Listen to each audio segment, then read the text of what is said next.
All right, rapid fire, underrated or overrated. We're going to throw out topics and then give our opinion on if it is underrated or overrated in strength and conditioning. Yes. What you got? Okay, let's start with mobility. Overrated. Overrated? I think it's overrated. There are so many mobility coaches out there right now, and just extra, I feel like that's every team we come across. It's just all about extra mobility, everybody posts about try this mobility exercise, do this extra whatever. And most of the people that don't have good mobility aren't even training within full ranges of motion. I think that for the most part, if people would lift at their end ranges, that they would take care of 99% of their mobility issues that they have, but instead they're wasting 20 minutes trying to go through all of their mobility work that some coach gave them. It's just stretching. I think it's just and mobility, people get mobility work and stretching, just like passive stretching, confused. I think there's not overrated. That's what I was about to say. I think mobility is overrated in the way majority of people think of mobility, which is just stretching. Like I'm just, I can't squat. I'm gonna, stretch out my whole entire lower body out before I squat or something like that. Whereas, true mobility, like you said, working in ranges at, your main lifts, I think is the more beneficial way, but in the way that most people think of it, it's just stretching. That's definitely overrated. We've created somehow an entire field on, we have a business around the corner, right? That's a stretching, like Stretch Lab or something. Mm-hmm. Yeah. We have a whole bit where it's Assisted just a bunch mobility. it's just a bunch of training tables that, people go in and pay who knows how much to get, stretched, manually stretched, when you can stretch the exact same way and save yourself some money. But yes. If it makes you feel better, do anything that makes you feel good. But I would say that most people that are, if I've had athletes or clients that are struggling with certain mobility issues, they also are the people that refuse to take the weight down and refuse to just sit in their end ranges, and get a little bit uncomfortable. They'll put on a lot of weight. We'll use back squat for example, and maybe they have some ankle mobility issues. They'll put on weight and then they'll do a half rep and it's ugly, and if they would have just taken the weight off or spent more time maybe doing some eccentrics and pauses and just those isometric holds in those uncomfortable positions, they would have solved their mobility issues long ago. But instead they go through these I need a mobility program, I gotta work on doing this and this, and it doesn't solve anything, because it doesn't matter how many calf raises you do or flexion stuff with your ankles, or talking about doing 90-90s for your hips or whatever. You can do any of that stuff and it helps you feel good, that's fine. But I would say those are more of just warm-up techniques to help you feel more comfortable when you're going to sit. Again, just using the squat as an example, spend some time sitting at the bottom and then see if that helps your mobility before you just go through 20 to 30 minutes of just mobility drills and exercises that probably aren't doing much for you, because your muscles are going to go right back to being tight again. It helps you feel better in the short term, not the long term. With most of the athletes we work with, our mobility is really just like a cool down. Yeah. It's like a 5-minute there's nothing, I'm not talking about just doing a little stretch routine at the end of your, it does help manage some soreness and things like that. I'm talking about, I think mobility as a whole is incredibly overrated. People that are work for longevity, make sure you stretch your muscles so you can use, no, how about you get stronger in those positions? Just to passively stretch is not doing the same thing as building strength in those positions. No, I think I would just threw that out there in terms of even the way that we program mobility is even clearly we think it's overrated because our mobility sessions are, 5 minutes long, and it's, most of them are with our, high school athletes, and we go through like breathing routines, and we turn the music off, and we have them not talk and just focus in. Yeah. So a lot of the times, like, especially in the mornings, they're going to go to class right afterwards. So it's like, hey, let's, we're not doing this to, for strictly mobility reasons. Like, we understand that what we did in the lift is probably going to benefit you and your mobility restrictions if you have them. Yeah, there's two movements that I don't have any kind of research to back this up, but there's two movements that I think would be a game changer for most people, and that is sitting in a deep squat hold, like weighted with a goblet hold or something like that, and just sitting there and hang out down there for a minute or two. And the other one that I think is working up in a dead hang to cover a lot more of your upper body and spine and all of that stuff. Yeah. And I think those two, like I said, I have no research to back it up, but you're literally covering your ankles, your hips, your upper body, like your shoulders, pecs, everything whenever you do those two. And that it's the ones that most people struggle with. Yeah. Like, I don't think you have to do, man, I just see all of these wild mobility drills, and I don't think any of it's necessary, really. No. Yeah. Nope. I don't know if I already said this, but I definitely think it's overrated as well. Okay, so next is cold plunges. You go first on this one. Yeah, so this one, we came up with this list 2 seconds before we did the podcast, so this is like pure off the top of my head what I think of it. I think it's underrated. Ooh. And I'm giving just my off the top of my head justification. I think it's underrated for aspects that aren't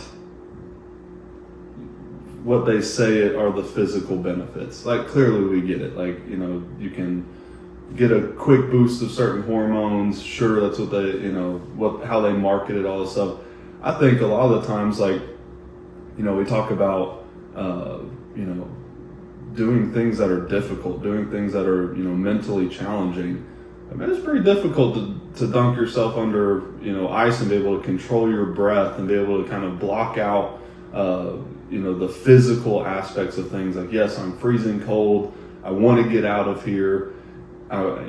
This is terrible. This is miserable. There's ice floating around me. It's probably, if you have a cold plunge outside, you're outside in the cold right now. I think there's benefits mentally from doing something like that and being able to be consistent with it. I'm not talking about just a cold plunge, every 2 months. I'm saying, like, people who are dedicated to it and can do it, daily for just a 10-minute session or a cold shower in the morning. Like, we know that there are certain benefits to that, but if you can do it consistently, I do think that is underrated.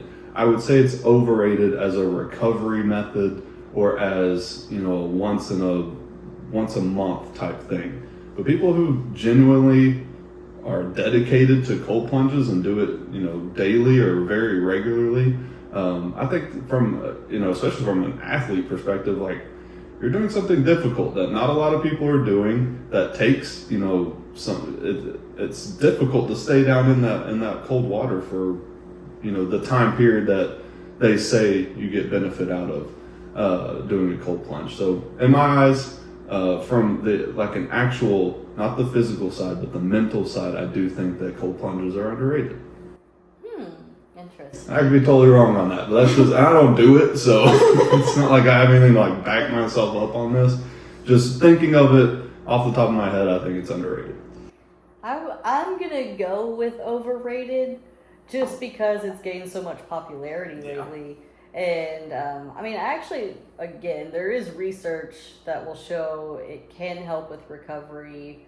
But a lot of these people that are doing it for the mentally tough side benefit, I don't know, I'm a little bit torn on it, because in some cases, like, man, we don't face as much adversity as what, like, most people aren't truly dealing with just, like, a lot of really hard things, but at the same time, like, if you're using cold water to get mentally tough, like maybe you need to deal with some more stuff. like maybe you need to put yourself in more difficult, uncomfortable situations in your life.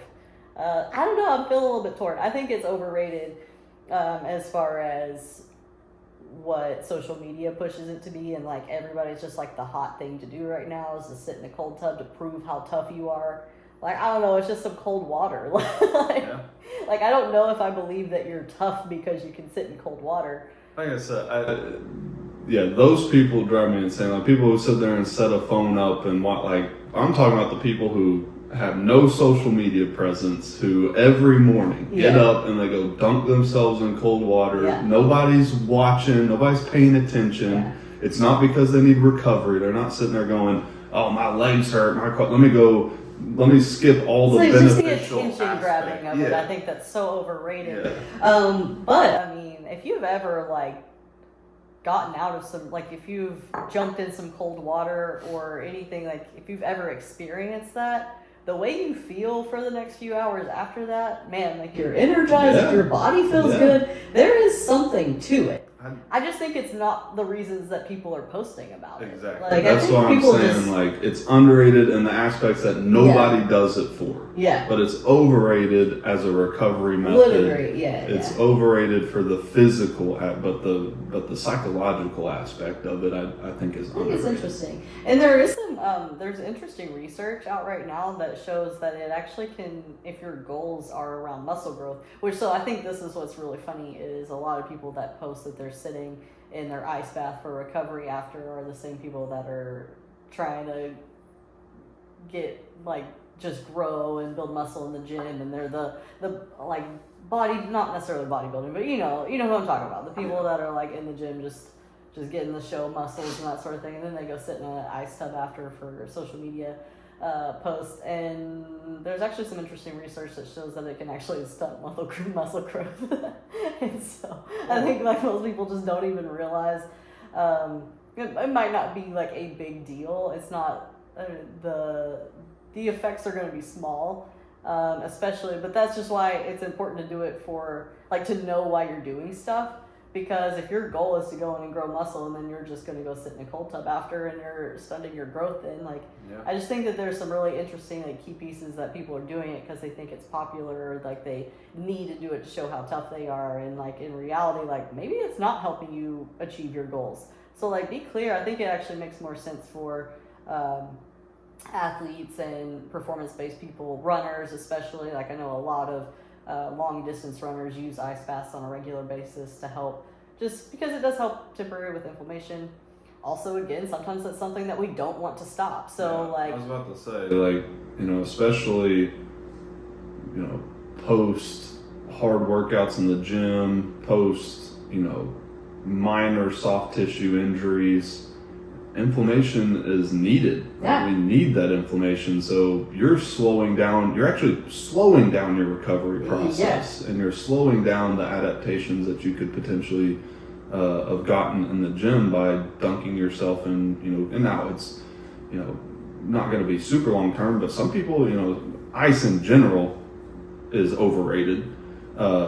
And thankfully, we're starting to kind of get away from that in a lot of cases, because it is just a feel good thing, and if you are limiting inflammation, well, that shouldn't be your goal. Yeah, I think really the only people that need it for recovery are people like in the middle of a multi-event competition, or somebody that just underwent like a really, really, really hard training, or like I said, like a race or something like that, and you want, like, you're gonna be extremely sore and you want some immediate relief.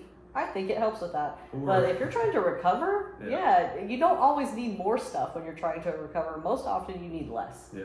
Or, post-surgery when you have, excessive swelling and excessive inflammation. Yeah. Something like that to limit, potentially a lot of swelling and a lot of inflammation. Yeah. But just to hop in the ice bath for... Or to strap some ice on, your ankle for... Yeah. Or your knee or something. Definitely overrated. Yeah, definitely. All right, next one, Olympic lifts. I think we're going to differ on this one as well. Underrated. Underrated. Okay. underrated in that, I mean, everybody argues, should you Olympic lift, should you not Olympic lift, especially when we're talking about athletes. Underrated because the benefits of there is nothing else that mimics it. You can argue whatever you want. You can do your trap bar jumps and your depth drops. You can do whatever you want. It does not mimic the body control required to complete Olympic lift and to do it well. Teaching it is hard. Just the coordination, the awareness, being able to accelerate and decelerate in less than just, I mean, we're talking like millisecond, like just to be able to control weight that well is incredibly underrated. I just think most coaches they're not patient enough to teach it. They don't feel like they have enough time to teach it. Whatever their arguments may be, a lot of people say it's unsafe. You can look at any kind of research and compare Olympic lifting to other types of lifting or other sporting events or whatever, and it is very much safe. So I think it's underrated. Yeah, I'm gonna go the opposite. I'm gonna say it's overrated. Mostly because, and I think it's just my main reason is because everybody wants to try and do them, and so we're getting coaches that have no business teaching this. Not gonna call anybody out on it, but like have seen it very recently, and I think it's overrated. Yes, clearly Olympic lifts, I wouldn't even say clearly, but yes, there are more benefits to doing an Olympic lift over a trap bar jump or dumbbells, jumps, whatever. But I think that coaches feel also your way and that they are underrated and try and push Olympic lifts on kids when they have no business, where they could just do a trap bar jump. Yes, it may not be all the benefits of an Olympic lift, but it can get pretty freaking close. Yeah. And the lifts itself, Olympic lifts only, I think are underrated. But coaches trying to push them when they have no educational background on how to coach them, in that case, yes, it's an overrated thing to try to teach something that you don't have any business teaching. And in that case, you need to go take some weightlifting courses and you need to actually learn. But the movement itself, all the people that argue they aren't necessary. I would say the implementation of Olympic lifts is overrated. Because, I mean, just with, most implementation of most movements, like there is a regression that can be done that's safer, in a lot of cases just as beneficial. And if you're not educated on doing it, it's probably going to be more beneficial to do that other movement because it's going to require less. And I even talking about the lift itself, from my perspective, I think it's underrated. Also, it's underrated because I can't find a gym in all of Northwest Arkansas that has a women's Olympic barbell that spins, or a platform to lift on, or bumper plates, or any understanding of what is required to when it's very beneficial, and I would even argue beneficial for adults to learn this movement. That everybody, I think, should have enough coordination to be able to do this decently well, and I think that it's underrated, and also just in the way that people just very much lack the understanding of the importance, the benefits of them. Yeah, I would say underrated for Olympic lifts in general, like to anybody. Like that movement is underrated. You should, as long as you have a coach or you have some way to do them safely and do them correctly, yes. Implementing Olympic lifts for athletes, I think, is overrated. And if you don't know how to coach it, if you don't have the equipment, if you don't force Olympic lifts on people. If you can and you feel comfortable doing it, if you've got the equipment, bars that spin at least a little bit, you don't have metal plates, that drives me insane, seeing athletes at high schools power cleaning with metal plates. Just do something. That's dangerous. You're going to ruin something. You're going to ruin your bars. You're going to ruin your plates. You're going to ruin the floor that you're standing on. You're going to hurt an athlete because they're going to go heavy and they got to catch it and bring it down and be able to control it. Just do a different movement. Yeah, and and if you think like, oh, well, what's the difference? They weigh the same. It's different because those iron plates don't spin the same way on the bar. They don't move the same way. Go take your metal plates and go stand at half court at your basketball court and drop one of those on that nice wooden floor, and then go drop a bumper plate and see what happens. And let your AD be watching that too. But yeah, so like I said, depends on what we're talking about with Olympic lifts. It can go either way. All right, next, creatine. I think this one will be pretty similar on. Underrated. It's underrated. Sorry. People still think that it's dangerous. People are like, this is the most researched supplement ever. It is more researched, I believe, than whey protein. That's the most frustrating thing. It is, you can find whatever argument that you want to argue. You can find a research paper for it. You can find some research paper on whey protein having no benefit.